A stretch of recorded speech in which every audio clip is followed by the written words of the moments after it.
ඔබත් SLT පාරිභෝගිකයෙකු නම් ඔබේ හිතවතෙකුට SLT නව සබඳතාවයක් 50%ක වටනමක් සහිතව ලබා දී ඔබේ බිල්පතට රුපියල් 6000ක් දක්වා වටනමක් හිමි කරගන්න.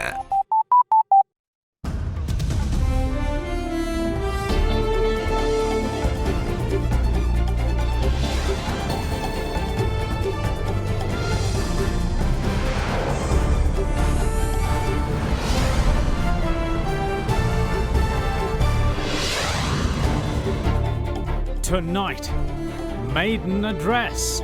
The president insists on a parliament uninfluenced by extremist elements as he gets the fourth session of Sri Lanka's 8th parliament underway. Tragedy strikes. An Air Force aircraft crashes, killing all on board. Status quo. End of the line for Counter-Terrorism Act. Kickstarting the economy. Former central bank governor sees legislative framework for the port city as a vital policy priority. All that and much more coming up on First at 9. This Friday, the 3rd of January, 2020. It always feels good when you are appreciated. SLT non-stop broadband. Free loyalty data added as you stay connected. From AdaDerana. This is AdaDerana First at 9, live from Studio 24 in Colombo.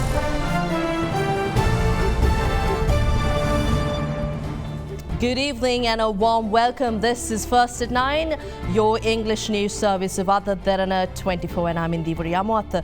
We begin with your top story tonight. The proceedings of the fourth session of Sri Lanka's 8th Parliament got underway today with the auspices of President Gotabaya Rajapaksa. The head of state also delivered the government's policy statement following what was toned down ceremony to welcome him to Parliament. Earlier in the week, the President instructed to scrap several extravagant practices adhered to by his predecessors.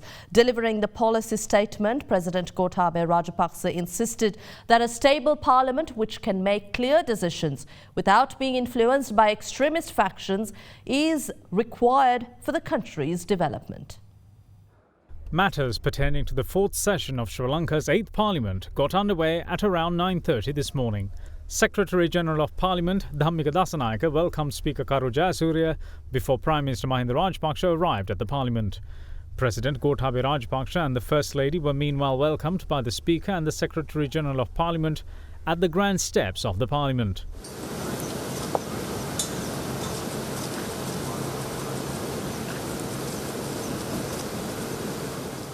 The head of state was then welcomed by Jayamangala Gatha recitals at the Parliament's main entrance.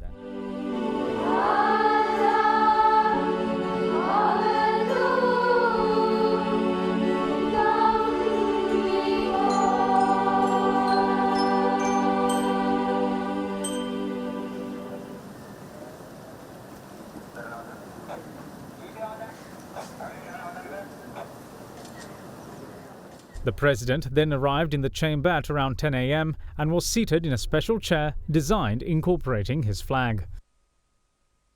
After the Secretary-General of Parliament declared the head of state's Gazette notification, the President delivered the policy statement of the new government. මේ රටේ හමුදා නිලධාරියෙකු ලෙසත් වසර 10කට ආසන්න කාලයක් මේ රටේ ආරක්ෂක ලේකම්වරයා වශයෙන්ුත් සේවය කළා. මා ක්‍රියාකාරී දේශපාලනයේ යෙදුනේ නැති වුණත් ජනතා සේවය කුමක්ද යන්න මා කුඩා කාලේ සිටම අත්දැක තිබෙනවා. මගේ පියාගේ වැඩිමල් සොයුරා ඩී.එම්. රාජපක්ෂ මැතිතුමා තමන්ගේ දේශපාලන ගමන ආරම්භ කළේ 1936 දී රාජ්‍ය මන්ත්‍රණ සභාවේ හම්බන්තොට ආසනය නියෝජනය කරමින්. 1945 දී සිදු වූ ඔහුගේ අභාවයෙන් පසු හම්බන්තොට ජනතාව මගේ පියා ඩී.ඒ. රාජපක්ෂ මැතිතුමාව රාජ්‍ය මන්ත්‍රණ සභාවට තෝරාගත්තා. ඉන්පසු ඔහු ලංකාවේ පළමු වන පාර්ලිමේන්තුවටත් මහජන ඡන්දයෙන් තීරීපත් වුණා. එතැන් පටන් මේ වනතුරු රුහුණේ ගිරුවාපත්තුවේ පිටිසර ගම්මානයක් වූ මැදමුලන මූලාශ්‍ර කරගත් පරම්පරා 3ක රාජපක්ෂවරු ඡන්දයෙන් පත් වූ මහජන නියෝජිතයන් ලෙස සේවය කොට තිබෙනවා. මේ කාලය තුල മന്ത്രിවරු, නියෝජ්‍ය ඇමතිවරු, කැබිනට් ඇමතිවරු, නියෝජ්‍ය කතානායකවරයෙක්, විරුද්ධ පක්ෂ නායකයෙක් අගමැතිවරයෙක් පමණක් නෙවෙයි ජනාධිපතිවරු දෙදෙනෙක්ම අප ගැන විශ්වාසය තැබූ මේ රටේ පොදු මහ ජනතාව විසින් තෝරාපත් කරගෙන තිබෙනවා. එදා රුහුණේ සිංහයා වශයෙන් හැඳින්වූ ඩී.එම්. රාජපක්ෂ මැතිතුමා පාර්ලිමේන්තුවට පැමිණි මුල් දිනේ සිටම කුරහන් පැහැ ඇති සාටකයක් පැළඳ සිටියා. එම සාටකයෙන් එතුමා සංකේතවත් කළේ ගිරුවාපත්තුවේ කුරකන් ගොවියන්වයි. මා ඒ සාටකය අඳින්නේ නැතිවත් මා නියෝජනය කරන්නේ මේ රටේ පීඩිත ජනතාව වෙනුවෙන් සැමවිටම කැප වූ කුරහන් සාටකයෙන් සංකේතවත් කරන ගැඹුරු දර්ශනයමයි. එම දර්ශනය ජනාධිපතිවරණය සඳහා මා ඉදිරිපත් කළ ප්‍රතිපත්ති ප්‍රකාශනය තුලත් අන්තර්ගතව තිබෙනවා. ගරු කතානායකතුමනි, මේ අවස්ථාවේදී සෞභාග්‍යයේ දැක්ම ප්‍රතිපත්ති ප්‍රකාශය සභාගත කරනවා. මට ඡන්දය දුන් ජනතාවට අවශ්‍ය වුණේ මේ රටේ දේශපාලනික සංස්කෘතියේ ප්‍රබල වෙනසක් කරන්නටයි. විශේෂයෙන්ම ජාතිවාදය මත පදනම් වූ දේශපාලන න්‍යාය පත්‍ර ජනතාව ප්‍රතික්ෂේප කළා. තවදුරටත් රජුන් තනන්නන්ගේ භූමිකාව රඟපාමින් රටේ දේශපාලනය හසුරවන්නට කිසිවෙකුට ඉඩ නොතබන බව බහුදන ජනතාව ඔප්පු කළා. මා ආරාධනා කරනවා අදාළ දේශපාලඥයින්ට මේ යථාර්ථය තේරුම් ගන්න කියා. පසුගිය කාලයේ පටු දේශපාලන අරමුණු මුල් කරගෙන කළ දේශපාලනය දැන්වත් පසෙකලා ජාතීන් අතර ભેද වපුරවනවා වෙනුවට එකට එක් වී ජාතිය ගොඩනැගීමේ කාර්යය සඳහා එකතු වෙන ලෙස මා ඉල්ලා සිටිනවා. ජනතාවට බරක් වී තිබූ බදු බර ලිහිල් කිරීම, විනිවිදභාවයෙන් හා කාර්යක්ෂමතාවයෙන් ඉහළ පරිපාලන ක්‍රමවේදයකට මුලපිරීම, අනවශ්‍ය රාජ්‍ය වේදම් කපා හැරීම වැනි පියවර රැසක් අපි මේ වන විටත් ගෙන තිබෙනවා. ජාතික ආරක්ෂක යාන්ත්‍රණය නැවතත් ශක්තිමත් කරන්නට අවශ්‍ය පියවර අපි දැනටමත් ගෙන තිබෙනවා. ජාතික බුද්ධි අංශ ජාලය ප්‍රතිසංවිධානය කොට ශක්තිමත් කොට තිබෙනවා. අපේ මව්බිම ත්‍රස්තවාදයෙන්, අන්තවාදයෙන්, පාතාල ක්‍රියාකාරකම් වලින්, සොරබියෙන්, කප්පම් කරුවන්ගෙන්, මද්ද්‍රව්‍ය උදරින්, සාමාන්‍ය ජනජීවිතය කඩාකප්පල් කරන්නන්ගෙන්, කාන්තා හා ළමා හිංසනයෙන් තොර සුරක්ෂිත රටක් කරන්නට අවශ්‍ය සියලු පියවර ගන්නට කටයුතු කරනවා. පසුගිය දිනවල අපි ව්‍යාපාරික ක්ෂේත්‍රයට ලබා දුන් බදු සහන වලින් යම් ප්‍රතිශතයක් ඔවුන් විසින් ජනතාවට ලබා දිය යුතුයි. ඒ අනුව බදු අඩු කළ සෑම භාණ්ඩයකම හා සේවාවකම යම් මිල අඩුවීමක් අපි බලාපොරොත්තු වෙනවා. ඉදිරි මාසය තුල මේ රටේ ආදායම් අඩු පවුල්වල තරුණ තරුණියන් ලක්ෂයකට රැකියා ලබා දීමට අපි සැලසුම් සකස් කොට තිබෙනවා. දූෂණ ක්‍රියාවල යෙදෙන්නන්ට එරෙහිව තරාතිරම නොතකා අප නීතිය කඩිනමින් ක්‍රියාත්මක කරනවා. අලුත් රැකියා අවස්ථා තරුණ තරුණියන් සඳහා සොයා දීමට අපේ විදේශ තානාපති අංශවලට විශේෂ වගකීම් පවරන්නට අපි බලාපොරොත්තු වෙනවා. 1978 සිට 19 වතාවක් සංශෝධනය වී ඇති අපේ ආණ්ඩු ක්‍රම ව්‍යවස්ථාව තුළ ඇති අවිනිශ්චිතභාවය හා ව්‍යාකූලත්වය නිසා වර්තමානයේ ගැටලු රැසක් නිර්මාණය වී තිබෙනවා. අපේ රටේ සුරක්ෂිතතාවය, ස්වෛරීභාවය, ස්ථාවරභාවය හා ඒකීයභාවය ආරක්ෂා කර ගැනීමට නම් දැනට පවතින ආණ්ඩු ක්‍රම ව්‍යවස්ථාවේ යම් වෙනස්කම් සිදු යුතුමයි. සමානුපාතික චන්ද්‍රක්‍රමය තුළ ඇති සාධනීය ලක්ෂණ රැකගන්නා අතරම පාර්ලිමේන්තුවේ ස්ථාවරභාවයද ජනතාවගේ ඍජු නියෝජනයද තහවුරු කිරීම සඳහා වර්තමාන මැතිවරණ ක්‍රමයේ වෙනස්කම් අවශ්‍ය වෙනවා. ඉලක්කම් වලින් මැතිවරණ ජයග්‍රහණ වාර්තා කළ හැකි වුවද පැහැදිලි තීරණගත නොහැකි, අන්තවාදයේ බලපෑමට නිරන්තරයෙන් යටපත් වන අස්ථාවර පාර්ලිමේන්තුවක් රටකට සුදුසු නැහැ. ජනතා පරමාධිපත්‍ය තහවුරු වන ප්‍රබල විධායකයක්, ව්‍යවස්ථාදායකයක් සහ ස්වාධීන අධිකරණයක් ස්ථාපිත කිරීම ව්‍යවස්ථා වෙනසක් තුලින්ම විසඳාගත යුතුයි.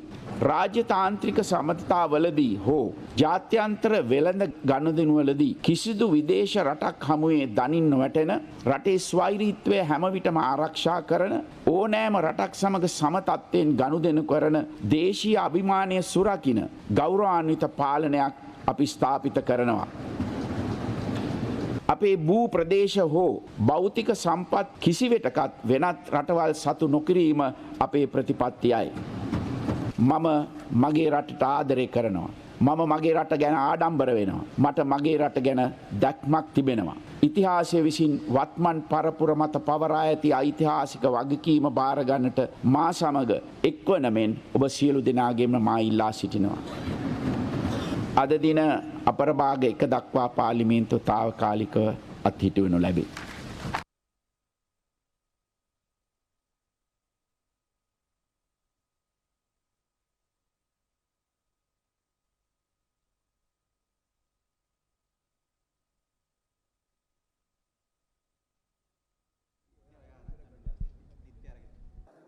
After the Parliament was adjourned until 1 p.m, refreshments were organised for all the members of the House. Members from both the government and the opposition, including the President, Prime Minister, former Prime Minister Ranil Wickremesinghe, former Opposition Leader R. Sambandhan and Opposition Leader Sajith Premadasa were present and were seen mingling.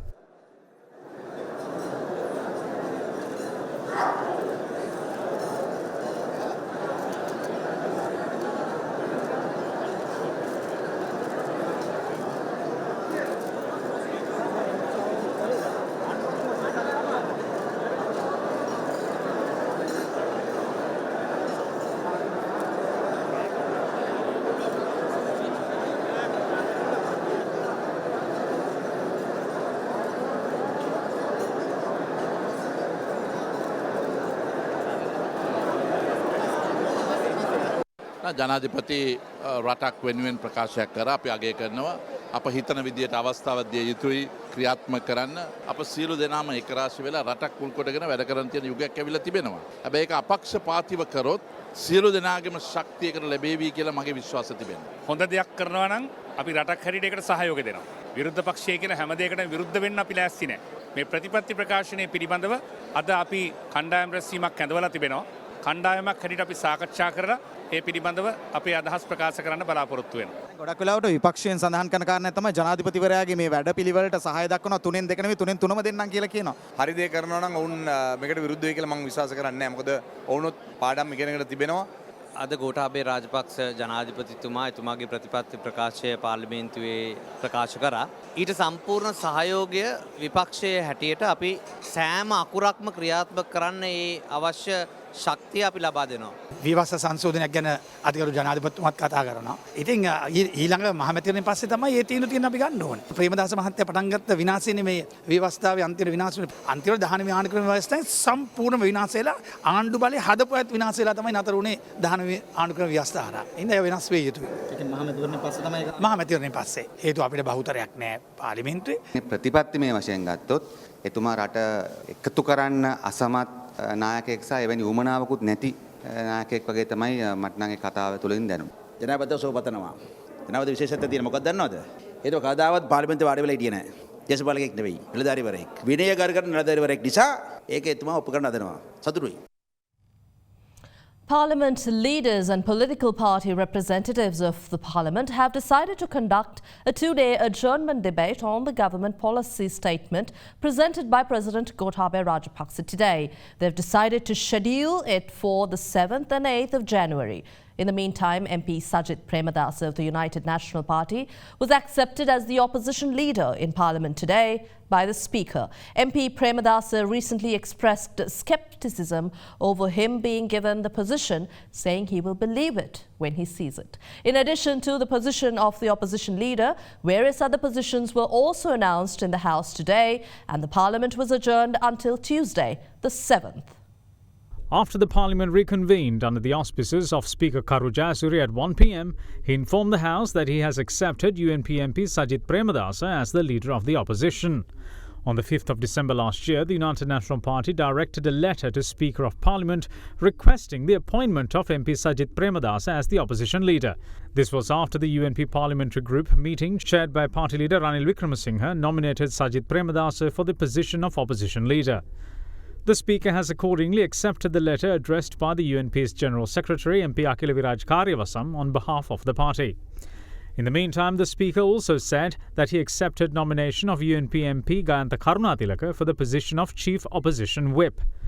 Minister Dinesh Gunawardena was nominated as the Leader of the House, while Johnston Fernando is the Chief Government Whip. Now, tragedy struck this morning when an aircraft of the Sri Lanka Air Force crashed, killing all on board. The aircraft had been on a reconnaissance mission when it crashed in the area of Halputale. 4 Air Force personnel were aboard the aircraft at the time of the incident. Aircraft Y-12 of the Sri Lanka Air Force had set off from the Veeravilla Air Force Camp in Hambantota this morning. It was on a reconnaissance mission and around 9:15 in the morning, it crashed in the area of Aispille in Tambapille Mawatha of Haputale. 2 pilots and 2 support staff members were on board the aircraft at the time of the tragedy. CCTV cameras in the area of Tambapille of Haputale caught the footage of the aircraft as it descended moments before the crash. නාලා ගෙතන පිටට තුනා පාර යනකොට සද්දයක් වුණා. කොහොම පාත් වෙලා ආවක් කියන්නේ. පාත් වෙලා කොහොම වෙලා අපේ ගේ ඉස්සර ගාට වැදුණා. ඊට පස්සේ ගින්දර ආවා. සද්දයක් ආවා ඊට පස්සේ පුපුරා. ඇතුලේ කට්ටිය හිටියද? ඇතුලේ කට්ටිය හිටියා. මෙතන මමයි ළමයි තුන් දෙනාම මේතර වාඩි වෙලා ඉතියේ මේ එකපාරටම පල්ලෙපිටින් උඩට ආවා. එතකොට මං කිව්වා මේ ළමයි ඇවිල්ලා බලන්න ළඟට මේ හෙලිකොප්ටර් එක එනවා ඇවිල්ලා බලන්න කියලා ළමයිට කිව්වා. ඉතින් එකපාරට ඒ මාම ඒ පල්ලේ තියෙන ගහට එක අතු වේදුණා නිකන් අයිනට වේදුණා. මං හිතුවා මේ ඇවිල්ලා මෙහෙම කරකවලා යයි කියලා මං හිතුවා. එතකොට මේ එකපාරටම උඩට එනවා වගේ ආවා මං බය වුණේ නෑ ඉතින් බලාගෙන හිටියා මේ කරකවයි කියලා. එතකොට එකපාරට මේකට ඒ අතු වැදලා මේ කෙලින්ම පුපුරුණා. පල්ලෙයා කියන්නේ මේ පොස්ලෙන්ඩ පැත්ත වගේ ඉඳලා නිකන් උඩට ආවා. එවිලා අර මල් ගහක් තියෙනවා අපේ ගේ ඉස්සරහා. ඒකට වදින්න ගියා. ඒක වදින්න නැතුව එයා යූටර්න් එකක් ගත්තා. බේර ගන්න පුළුවන් විදියට එයා ගන්න ඇති. ඕක ඇවිල්ලා ගහට වැදුණා. ගහට වැදිලා තමයි වෙටිච්ච ගමම පුපුරලා ගිනි ගත්තා. The Ministry of Defence said the aircraft crashed during a reconnaissance mission. The crash claimed the lives of all 4 Air Force personnel on board. They were identified as Squadron Leader WAMBNB Veerabadda, Flight Lieutenant KMDL Kulatunga, supporting staff members Airman LAC Hettiarachi and Sergeant DWRW Kumara. The Haputale Police and the Air Force are conducting further investigations. After the site of the crash was subjected to an inspection by an aircraft of the Air Force, the area was declared a security zone. Bandarawala Magistrate Kirti Kumburuhena and the government analyst inspected the crash site in the afternoon. The crashed aircraft of the Sri Lanka Air Force was added to the service in the year 1986. Manufactured in China in 1982, the Harbin Y-12 is used in short runways. The Cabinet of Ministers have decided to do away with the Counter-Terrorism Act proposed by the previous government and continue with the Prevention of Terrorism Act. This was announced today at the Cabinet media briefing, where several other major decisions were also announced. Several decisions have been made at this year's maiden meeting of the Cabinet of Ministers held yesterday. One of the decisions made is to appoint State Ministers Kehiliya Rambukwella and Mahindananda Alutgamage as spokespersons of the government.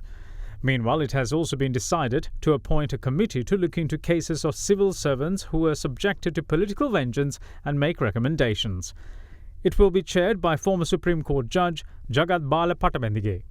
The attention of the Cabinet has also fallen on preschool education, with a decision being made to form a national policy in this regard.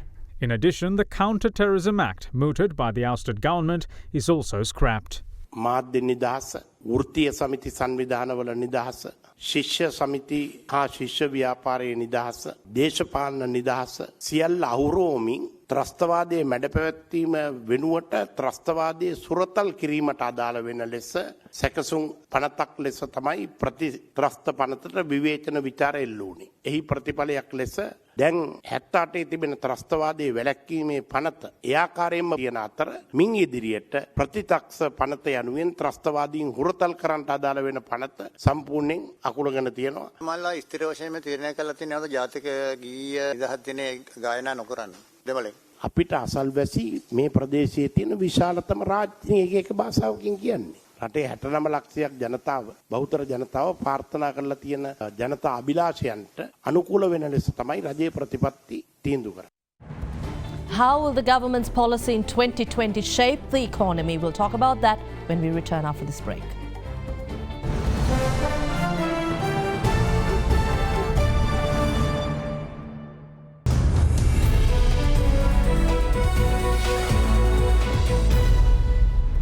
Welcome back, we take you to business news. A senior advisor on economic affairs to Prime Minister Mahinda Rajapaksa and former governor of the central bank Ajit Nivard Cabral believes that the Sri Lankan government's aim to kickstart its economy in year 2020 will be eased with the fruition of major infrastructure projects.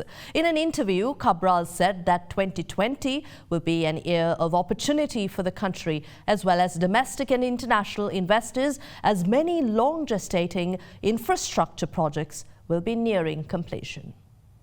Senior advice on economic affairs to the Prime Minister Ajit Nivard Cabral says that the stage is set for a wave of growth in Sri Lanka and the government is excited for investors to make use of this opportunity. Speaking to Xinhua, the former central bank governor added, quote, "We have a great opportunity because our transport and telecommunications infrastructure are at a very high level. Our workers are well educated and our business laws are up to international standards," unquote. Cabral noted that formulating the legislative framework for investment in Port City Colombo, whose 269 hectares of land reclaimed from the sea was gazetted as part of the District of Colombo in late 2019, would be a vital policy priority this year. He went on to say that a cabinet-approved working committee appointed to review and accelerate the joint venture between China Harbour Engineering Corporation and Sri Lanka Ports Authority has been instructed to deliver results as soon as possible to provide clarity for investors.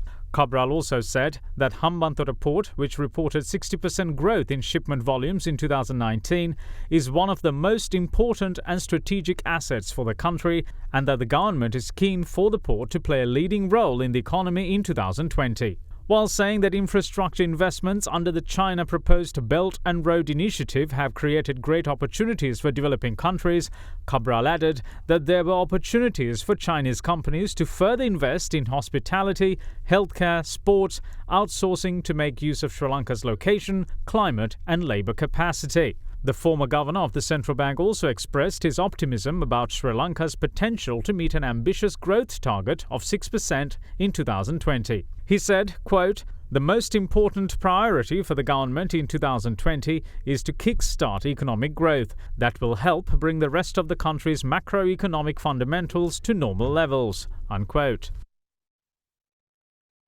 Taking you to the Colombo Stock Exchange, equities closed 0.05% stronger today, ending a two-day retreat pushed by Dialogue Asiata. The all-share price index closed 2.75 points up, while the more liquid S&P SL20 index closed 0.40% higher. Market turnover was 596.7 million rupees, with foreign participation seeing active during the week, with foreign selling accounting for about 23.3% of total market turnover. Here's a brief report. During the week, the ASP lost 0.2%, mainly due to price losses in counters such as Distilleries, Sampath Bank and LOLC Development Finance. Meanwhile, the S&P SL20 decreased by 1.5%. The average daily turnover for the week was up from last week to 743 million rupees. Banks, finance and insurance sector recorded the highest sector turnover during the week, whilst the second highest was seen in diversified sector. The foreign participation remained active during the week, with foreigners closing as net sellers, where foreign sellings accounted for 23.3% of the total weekly turnover. A net foreign outflow of nearly 416 million rupees was recorded for the week. Out of the weekly turnover, crossings accounted for nearly 7%, which was a lower proportion than last week. And the local currency closed stronger at 181 rupees and 25 to 35 cents against the US dollar in the spot market. However, the Sri Lankan rupee closed at 181.30 to 45 against the greenback yesterday. Here's a look at how the Sri Lankan rupee traded against other major currencies of the world during the day.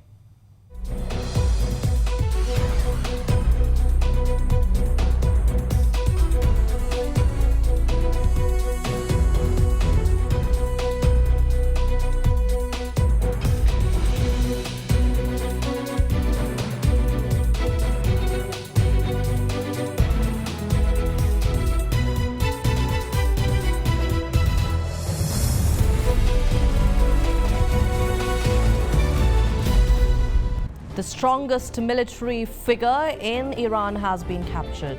We'll talk about that when we return.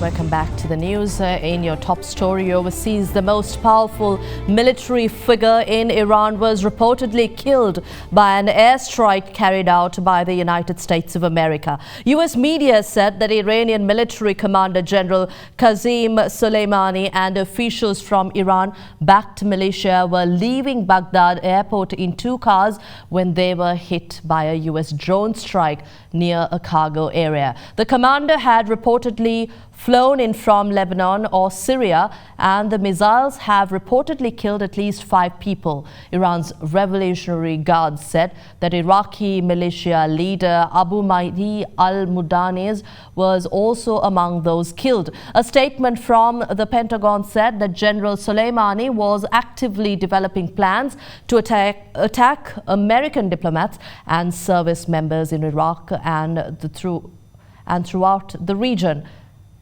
and that the strike was aimed at deterring future Iranian attack plans. The drone strike comes days after protesters attacked the US embassy in Baghdad, clashing with US forces at the scene. The Pentagon said that General Soleimani approved the attacks on the embassy.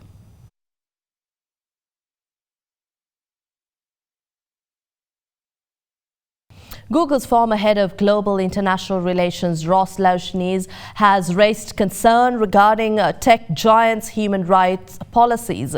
He raises issues in relation to Google's attempt to expand into the Chinese market after its main search business quit China in year 2010. The former executive said that this experience, or rather his experience at Google, convinced him of the need for tougher tech regulations.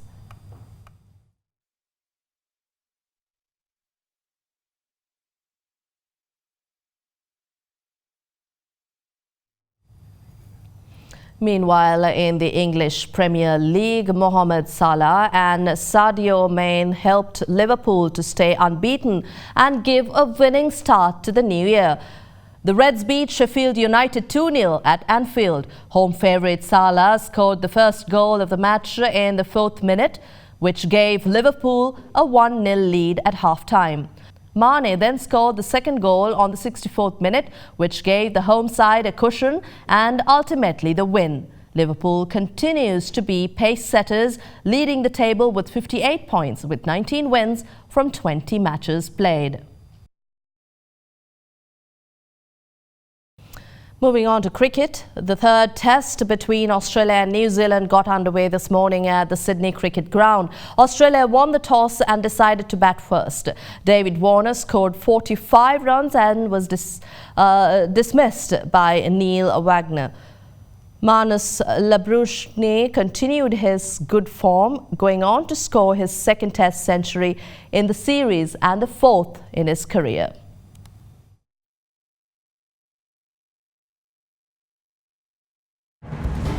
And that wraps up tonight's edition of First at 9. Thank you for watching. Have a pleasant evening. Good night.